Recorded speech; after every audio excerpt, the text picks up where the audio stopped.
Hello everyone, sorry I was cut off on the previous video. Sometimes we have technical difficulties. That I had emptied my phone of the space is funny because I have like unlimited storage on the cloud, but like I had to store some things there and figure that out. So we're back to the lecture 5. This is lecture 5, part 2. It's the last 30 minutes of the 5th lecture on Quentin Tarantino. It's YouTube Masterclass, USC, Coursera, Harvard, and Calarts.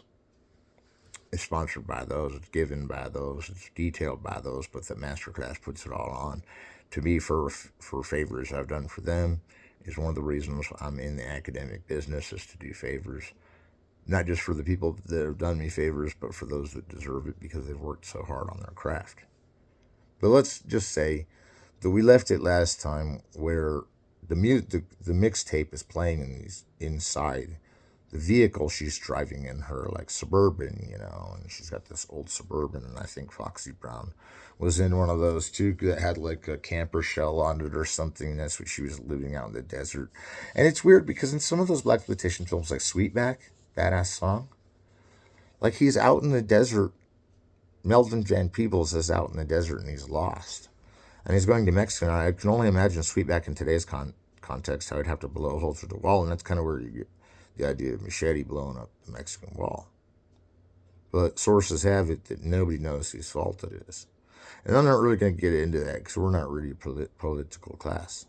And one thing that's different about the edginess of Jackie Brown is it's not like the edginess of blaxploitation where they're really pushing the image of African Americans that they see, again, to equalize the equilibrium, and this time it's through like will to power. Now, will to power is explained as a component of our own actions, and our own actions are actually, of course, relative to the gravity that keeps us to the ground, and are relative to physics and bound by nature and biology.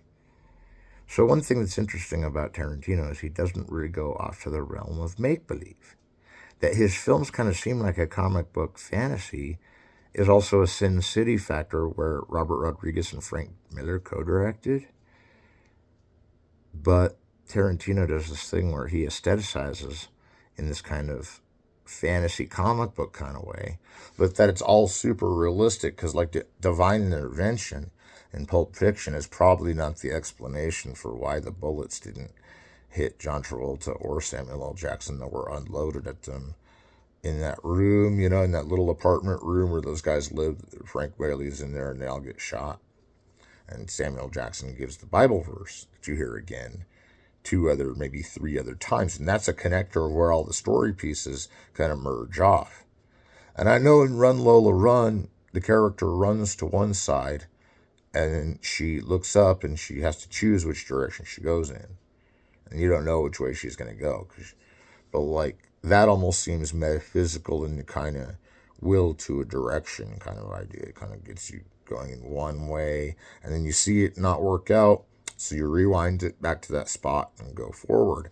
And that there was so much experimentation with achronology in Pulp Fiction, there still is, and Reservoir Dogs, there still is in Jackie Brown. And I think the achronological asynchronous and even contrapuntal music kind of send you backwards through the film.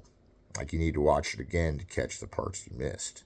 And there's so much to it that like to catch all the parts you missed, you'd be like looking back going, okay, I've got to stay at this next screening, which is why so many people, the audience reception was so big for all those movies. And although Reservoir Dogs and Pulp Fiction made more than Jackie Brown, there was this whole kind of devastating campaign that Jackie Brown didn't make enough. Well, no movie makes enough. It's got to pay up how much it cost to keep playing, and how much it cost to be in the theater and get it there, and how much it costs for all that isn't always covered by the ticket price. And then the cost of the movie, which is usually on spec or on a whim, is like only made up for with a blockbuster almost by this time, because we see these blockbusters moving forward, and like Blade Runner kind of defines the end of modernism and the move to a blockbuster, but kind of being a hybrid of those two. It's like a quasi art film. That Tarantino uses art to direct, but he doesn't necessarily make art films. Most of his films are neo-noir gangster. a neo-noir gangster kind of defines even Kill Bill, and neo-noir gangster doesn't so much define Grindhouse, but that's only because it's stuntmen versus each other, but they're kind of the gangsters of stuntmen, so that they have these superpowers.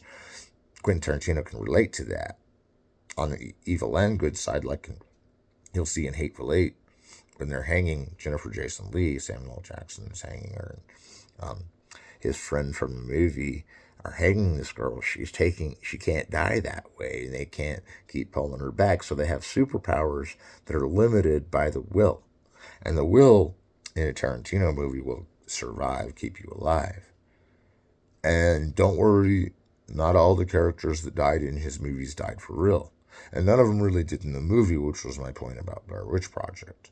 If ever there was a rumor that someone was hidden dead in a movie, like Kubrick and Eyes Wide Shut, for instance, I don't know. I didn't see that part. That part was edited out or wasn't even in there, or that they just get rumors spreading.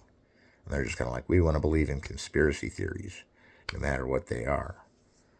And so, but in the context of Jackie Brown, again, you have that world of comic book and reality, because it's like when you see Chris Tucker's character thrown in a trunk and driven out and shot, that whole shot takes about as long as that long take or edit in The Passenger with Jack Nicholson and Michelangelo Antonioni, who Tarantino's really familiar with, does a similar kind of scene.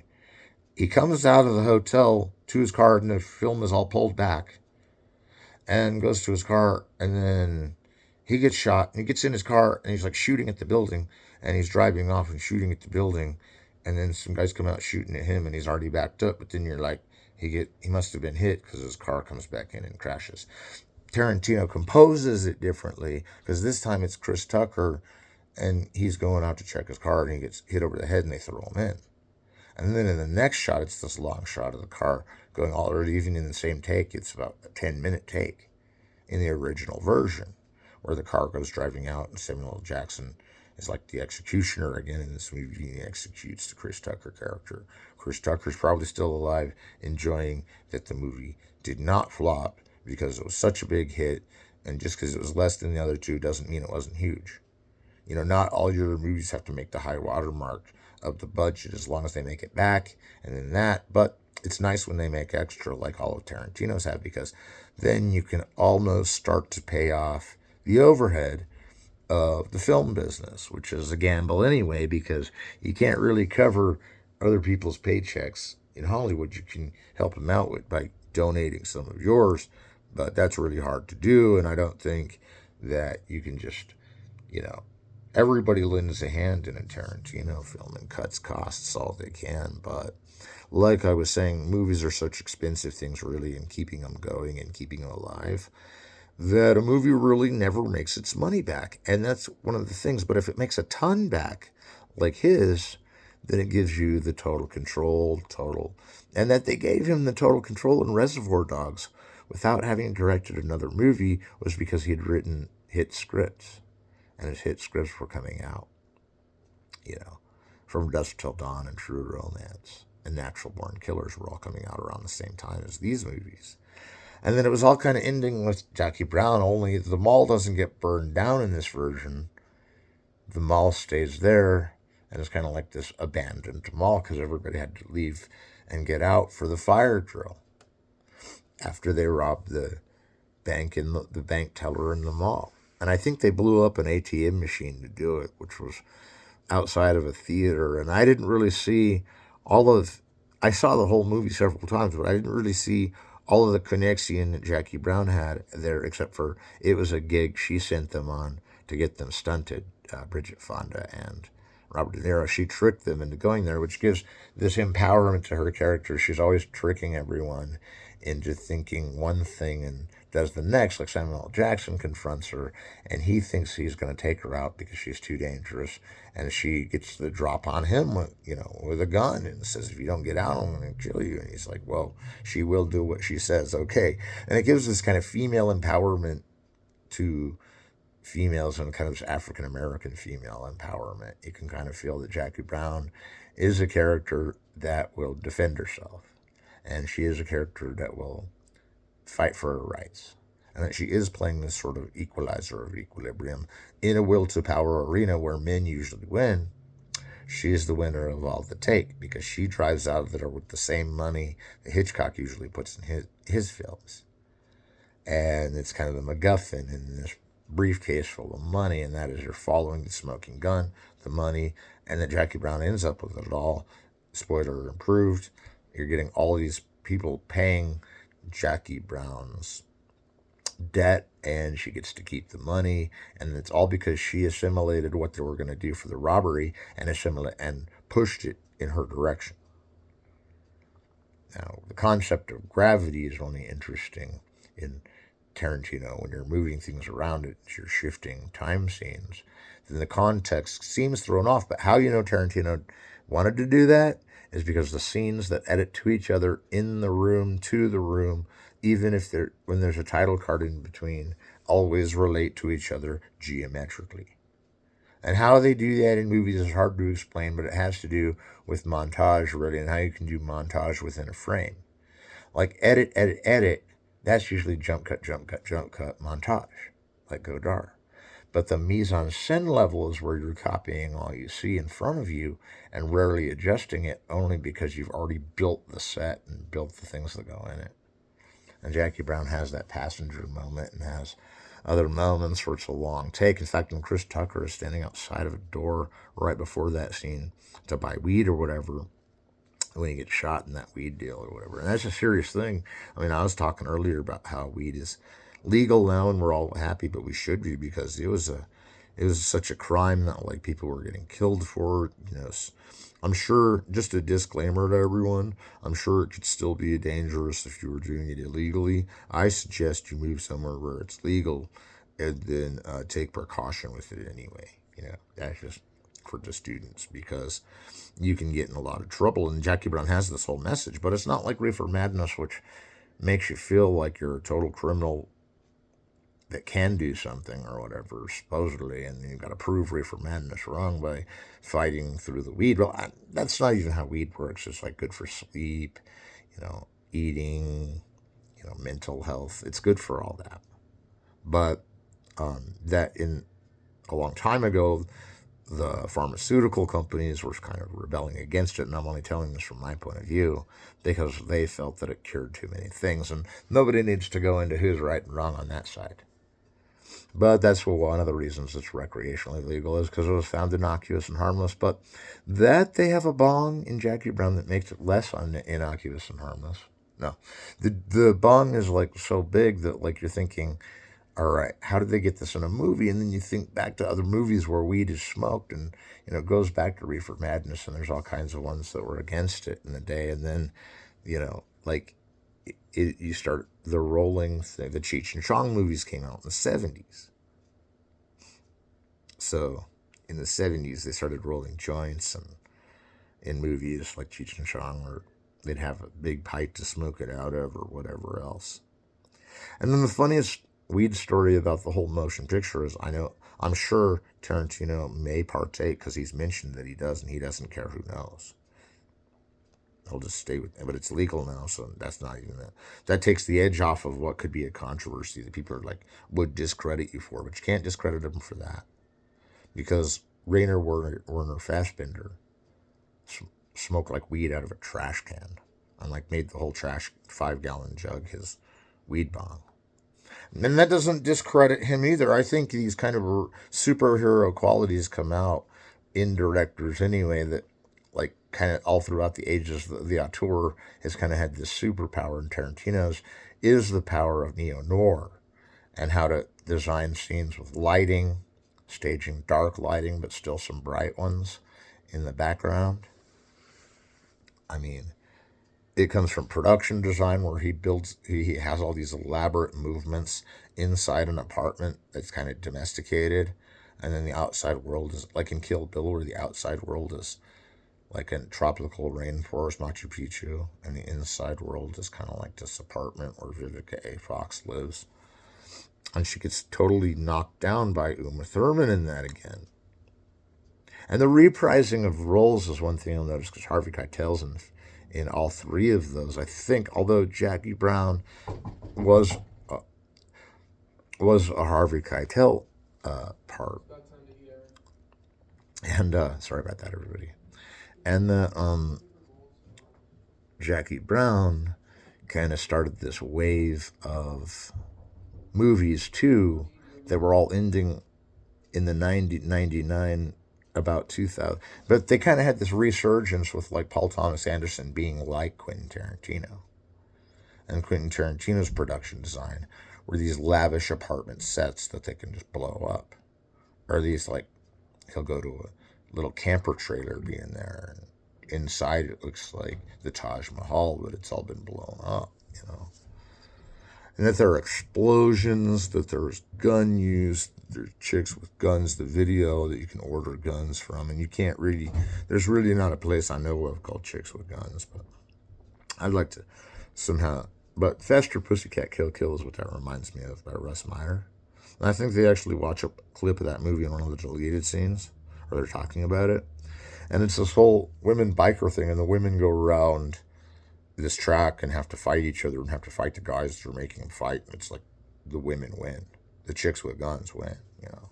Because they're shooting at it. They're on Harleys and they're going around shooting guns. And Faster Pussycat Kill Kill is a real good movie by Russ Meyer, and he's the one that did Beyond the Valley of the Dolls. And that's Tarantino kind of adds that whole Godard flavor about putting subtitles in where the scenes go and what the chapters are. I know that some other directors have used like chapter cards in a movie, and some of them took it out. I don't know many examples of that, but it seems like movies of Godard were about the ones that used chapters all the time to define what scene we're on. And Tarantino used that chapter design. I know that like James Ivory, you may think of him as a title design guy, but honestly, I don't know if they added those in or took them out. Like, it would be weird on movies to add in title cards that weren't meant for it. But that it all has a connector piece, like either foreshadowed by the previous scene, which may come after, like in Pulp Fiction, or in the repeated scene, like Rashomon, at the end of Jackie Brown, The Killing, where it's like the same scene more than one time and different things happen from a different perspective. So, anyway, we've got about 10 minutes left, so we're not quite wrapping up, but this is part 2 of the lecture. When they get to the internet, they'll come together, and you can take this whole lecture as one. You have to see both parts of this to count as one, because of some technical difficulty that I can't explain. So one of the things, we're going to talk more about Jackie Brown next time too, but one of the things I want to discuss about Jackie Brown is not so much the African-American experience, which I'd love to discuss, but I don't know what that is because I'm not black or African-American. And really, it's hard to say that on every word, the word African-American. You'd think you can use the word black, but I guess it's a little more offensive than the word African-American. But that seems not to be offensive to me, and if that's what everybody wants to be called, that's African-American, then that's what I'll call them. And for the sake of the lecture, it seems like professors like me hurry through the word black like it's not going to offend anybody. Well, technically it may not. But we're talking about African-American experiences in these blaxploitation films. Like Melvin Van Peebles, his intent was always to free the soul and mind of the African-American character so that they could contextualize the medium as they will. And we had talked about how some of the things that happen in Tarantino's films have been racist or whatever, but I'm not so sure if that isn't the fight of will to suppress and oppress to the point of equilibrium of every natural, physical, biological thing that uses its will, whether it's against gravity or gravity's been enticed by some other medium. And film manages the medium of time in different ways than our own mind does. Our mind is used to the way time's managed the film frame and how the montage is set up. And there is one beatification scene of Jackie Brown where she's getting like her nails painted and her hair done. And those are cool scenes because it's kind of a throwback to Dolly Parton in 9 to 5, or those kind of movies where like Jackie Brown's getting all stunted up for a date with Robert Forster, and he's really into her. Now you have this miscegenation, for a horrible word. That just means that there's a race getting together with a male race getting together with a female race of the opposite sex. And it can go in either an African American guy and a white woman, or it can be that. Even in blaxploitation, which was highly controlled by the system in a way, had choices for the character to be with another race. And I think that's one thing that's controversial about Jackie Brown, but nobody really pointed out, is that there's kind of this there's a multicultural relationship, and it's being challenged by the system ever so slightly, and that's making her real mad. Like, the slightest challenge to what she wants to do is making her angry. And that she doesn't let anyone be offended by her relationship with the white guy, Robert Forster, as the character. Then I'm sure it didn't really offend anyone, though, because it wasn't like thrown in everybody's face. Like, that it was subtle. The type of theater in this is subtle acting. Like, every nuance is noticed. Every freeze on a picture, and then kind of started back into it, kind of like Darling. It goes back into the recording, the film making, after the freeze frame being a part of filmmaking too. With a regular scene plays in the regular 24 frames a second. And you got to imagine, because the camera shoots at 24 frames a second, but usually each take, by the time you get to the 90s, because takes are kind of getting shorter and shorter, well, Tarantino plans this out on a time grid before he starts, and he said his most important element to all of his films is the timeline of where everything's going to happen in a movie, not just so it'll go good on the future medium of DVD, he said back in the Tarantino show of 92 or something. And that he's tracking this timeline and adding where everything needs to happen on the timeline is a really good reservation for a director to be unique, because he wants things popping right on the switch. And that kind of was his idea on the DVD format when they were inventing it, was to give him this idea that he put the big scenes together in sort of chapters on the disc, and he got chapters in Jackie Brown with their names on them. And it's weird because Godard wasn't really aiming for DVD. He didn't know anything about it, but that he still got it on like chapter. The chapter list still counts in that, as though he was looking forward to a future medium that would have chapters in a watchable film. So if these films get too heavy, like Jackie Brown with its staying shots, can get a bit heavy in parts. And like, why isn't anybody moving, or why are they just sitting there? And that is to imitate the inimitable blaxploitation films, which really didn't have the longest takes, most of them, even Dolomite. But that there's a sort of nature of long taking when you do blaxploitation isn't just Tarantino, and it isn't really racist to do that. Like, you can elongate your take as long as you want. I've seen long shots go on 40, 50 minutes, even longer. I've seen some long shots. I've seen like 4 long shots go off for about an hour and 20 minutes. Like Russian Ark and Rope, they film it all in one take. And Hitchcock kind of cheated on it, and so did Russian Ark. There are scenes, it's interesting in Russian Ark, where the camera's going to something that should be ready to happen, and it's not there, so it's just a long, lingering shot of like nothing. And I think that's cool, because like by the time it gets back to where everybody's making their mark in the film, then the camera starts doing its ultimate, movement forward. It's like dun dun dun dun dun dun dun dun dun. No, but anyway, back to Tarantino. So Russian Ark's cool, and really, there's these movies that came out in the '80s that were in Sweden, or in I want to say Denmark, Sweden, and they were made by the red, white, and blue guy Krzysztof Kieslowski, and it was called The Decalogue. And you see these character emotions in the Decalogue that are like done in these kind of separate films, and it's all one 10-hour movie or 8-hour experience. But all the characters moving this way. Well, that film was revealed around the time that Tarantino started putting money into film preservation, and that he put his money into Wong Kar-wai and this one gorilla movie where there's gorillas jumping around. Not Wong Kar Wai, but I can't think of the name of it. It was like Mighty Joe Young. It was like Peking Man or something. And then it was like he got Wong Kar Wai really popular and started producing some of his movies and actually straight up being one of the producers, not just of distribution in America, but like real producer in the film, like Fly to Hong Kong, help out Wong Kar Wai. And that Wong Kar Wai sort of took the tradition of the Bruce Lee movie and moved it in, and he's more of a, and Thailand is kind of this Ho Shin slow paced thing again.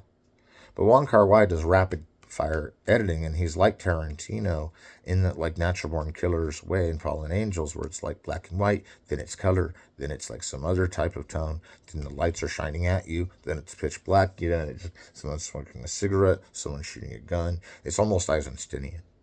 And that's where you get to the geometrical framing that goes pass to pass. So really, in the movie Jackie Brown, I've got to call it 50 minutes in a while, and these classes are about 50 minutes long. We got another minute or so.